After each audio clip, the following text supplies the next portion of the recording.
नमस्कार, ये आकाशवाणी चंडीगढ़ है। अब आप प्रतीका से प्रादेशिक समाचार सुनिए। प्रधानमंत्री नरेंद्र मोदी ने कहा है कि महिलाओं पर अत्याचार और बच्चों की सुरक्षा समाज के लिए गंभीर चिंता का विषय है। श्री मोदी ने सर्वोच्च न्यायालय की स्थापना के 75 वर्ष पूरे होने पर एक डाक टिकट और सिक्का जारी किया।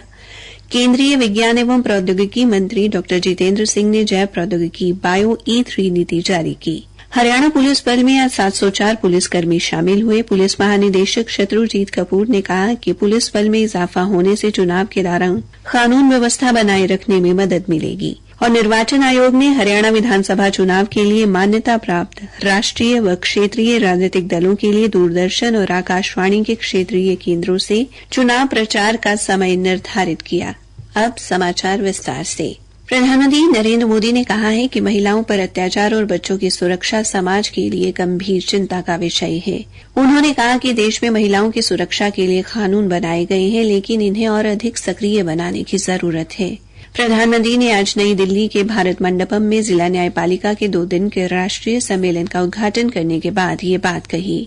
उन्होंने कहा कि महिलाओं के खिलाफ अत्याचार से संबंधित मामलों में जितनी जल्दी निर्णय लिए जाएंगे, उतनी ही जल्दी महिलाओं की सुरक्षा सुनिश्चित हो पाएगी। श्री मोदी ने कहा कि सर्वोच्च न्यायालय की स्थापना के 75 वर्ष पूरे होने से लोकतंत्र की जननी के रूप में भारत का सम्मान बढ़ा है। उन्होंने कहा कि यह भारतीय लोकतंत्र के अधिक परिपक्व होने की यात्रा है।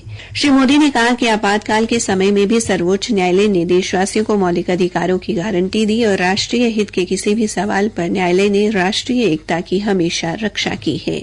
उन्होंने कहा कि देश की जनता ने कभी भी सर्वोच्च न्यायालय या भारतीय न्यायिक व्यवस्था पर सवाल नहीं उठाया है। प्रधानमंत्री ने कहा कि इससे सत्यमेव जयते की सांस्कृतिक उद्घोष को भी बल मिलता है। उन्होंने कहा कि भारतीय लोकतंत्र में न्यायपालिका को संविधान का संरक्षक माना जाता है और ये अपने आप में ही एक बड़ी जिम्मेदारी है। श्री मोदी ने कहा कि लोग बड़े संतोष से ये कह सकते हैं कि सर्वोच्च न्यायालय ने अपने दायित्व को पूरा करने के लिए उत्कृष्ट प्रयास किए हैं। भारतीय न्याय संहिता के बारे में प्रधानमंत्री ने कहा कि इन कानूनों की भावना नागरिक प्रथम, प्रतिष्ठा प्रथम और न्याय प्रथम पर केंद्रित है। श्री मोदी ने कहा कि पिछले 10 वर्षों में न्याय मिलने में देरी को दूर करने के लिए कई स्तरों पर काम किए गए हैं। उन्होंने कहा कि देश में न्यायिक ढांचे के विकास के लिए लगभग 8,000 करोड़ रुपए खर्च किए गए हैं। प्रधानमंत्री ने सर्वोच्च न्यायालय की स्थापना के 75 वर्ष पूरे होने पर एक डाक टिकट और सिक्का भी जारी किया। सर्वोच्च न्यायालय के मुख्य न्यायाधीश TY चंद्रचूड़ ने अपने संबोधन में कहा कि इस सम्मेलन अखिल भारतीय जिला न्यायाधीश सम्मेलन की अगली कड़ी है। उन्होंने कहा कि इस सम्मेलन से जिला न्यायालय और प्रत्येक नागरिक के बीच संवाद हो पाएगा ताकि जिला न्यायालय के न्यायाधीश इन मुद्दों को समझ सकें और भविष्य की कानून व्यवस्था के प्रति सामूहिक परिकल्पना तैयार कर सकें। केंद्रीय विज्ञान एवं प्रौद्योगिकी मंत्री डॉ जितेंद्र सिंह ने आज नई दिल्ली में अर्थव्यवस्था, पर्यावरण और रोजगार के लिए जैव प्रौद्योगिकी बायो E3 नीति 2024 जारी की। मीडिया को संबोधित करते हुए डॉ जितेंद्र सिंह ने कहा कि ये नीति देश में उच्च क्षमता वाले जैव विनिर्माण को बढ़ावा देगी। उन्होंने ये भी कहा कि भविष्य की अर्थव्यवस्था जैव अर्थव्यवस्था से संचालित होगी। उल्लेखनीय है कि केंद्रीय मंत्रिमंडल ने इस महीने की 24 तारीख को बायो E3 नीति को मंजूरी दी थी। प्रादेशिक समाचार आकाशवाणी चंडीगढ़ से प्रसारित किए जा रहे हैं। हरियाणा पुलिस में आज 704 पुलिसकर्मी शामिल किए गए, जिनमें 681 महिला सिपाही, 6 उप पुलिस अधीक्षक और 17 उप निरीक्षक शामिल हैं। हरियाणा पुलिस अकादमी मधुबन में आयोजित दीक्षांत परेड में मुख्य अतिथि राष्ट्रीय अन्वेषण ब्यूरो के महानिदेशक सदानंद वसंत दाते ने अपने बैच में सर्वश्रेष्ठ प्रदर्शन करने वाले पुलिसकर्मियों को सम्मानित किया। मुख्य अतिथि ने परेड से सलामी ली और प्रशिक्षण पाने वाले सभी पुलिसकर्मियों को पद व कर्तव्य निष्ठा की शपथ दिलाई। परेड के विशिष्ट अतिथि पुलिस महानिदेशक शत्रुजीत कपूर ने मीडिया से बातचीत में कहा, 4,500 नए जवान उन्होंने पिछले 1.5 महीने में हरियाणा पुलिस में अपनी ट्रेनिंग पूरी करके उन्होंने रेगुलर सर्विस को ज्वाइन किया है। इससे हमें बल मिलेगा। श्री कपूर ने कहा कि पुलिस बल में इजाफा होने से चुनाव में कानून व्यवस्था बनाए रखने में मदद मिलेगी। विधानसभा चुनाव की तैयारियों को लेकर पुलिस महानिदेशक ने कहा, जो अक्टूबर में हमारे चुनाव हैं और इसके लिए तैयारियां हमने कर ली हैं। इलेक्शन कमीशन ऑफ इंडिया के साथ मीटिंग्स हो गई हैं और गृह मंत्रालय ने हमें 70 कंपनियां भेज दी हैं हरियाणा में, जो आ चुकी हैं और अपना काम कर रही हैं वो।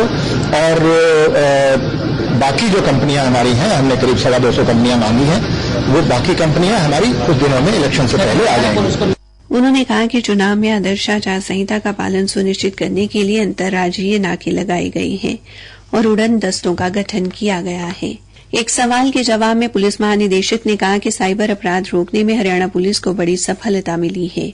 इस वर्ष जनवरी तक 2660 साइबर अपराधियों को गिरफ्तार किया गया है। उनमें से 1800 अपराधी बाहरी राज्यों से हैं। उन्होंने कहा कि जुलाई माह से हर रोज 16 अपराधियों को गिरफ्तार किया जा रहा है।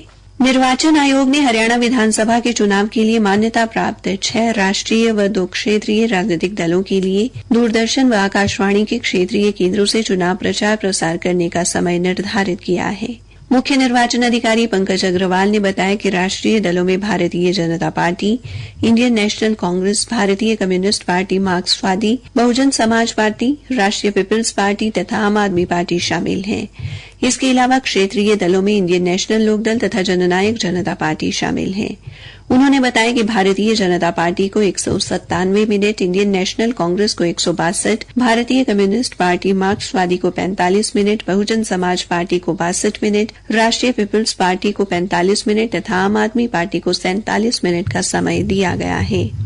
इसी प्रकार क्षेत्रीय दलों में इंडियन नेशनल लोकदल को 55 मिनट तथा जननायक जनता पार्टी को 160 मिनट का समय मिला है।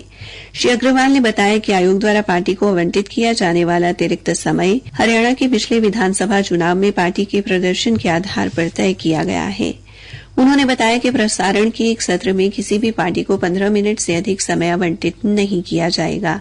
प्रसारण की अवधि चुनाव के लिए उम्मीदवारों की सूची के प्रकाशन की तिथि से लेकर हरियाणा में मतदान की तिथि से 2 दिन पहले तक की होगी। मुख्य निर्वाचन अधिकारी ने बताया कि राजनीतिक दलों को प्रसारण के लिए आयोग द्वारा निर्धारित दिशा निर्देशों का पालन करना होगा।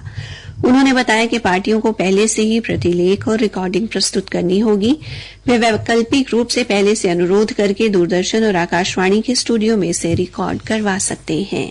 हरियाणा पर्यटन दिवस की पूर्व संध्या पर आज पर्यटन विभाग, वन विभाग व खेल विभाग ने संयुक्त रूप से पंचकूला के मोरनी हिल्स के गांव ठाणे से गांव शंभू तक 8 किलोमीटर की ट्रैकिंग का आयोजन किया, जिसमें विभिन्न क्षेत्रों से जुड़े लगभग 200 प्रतिभागियों ने भाग लिया। सभी प्रतिभागियों को प्रमाण पत्र भी प्रदान किए गए।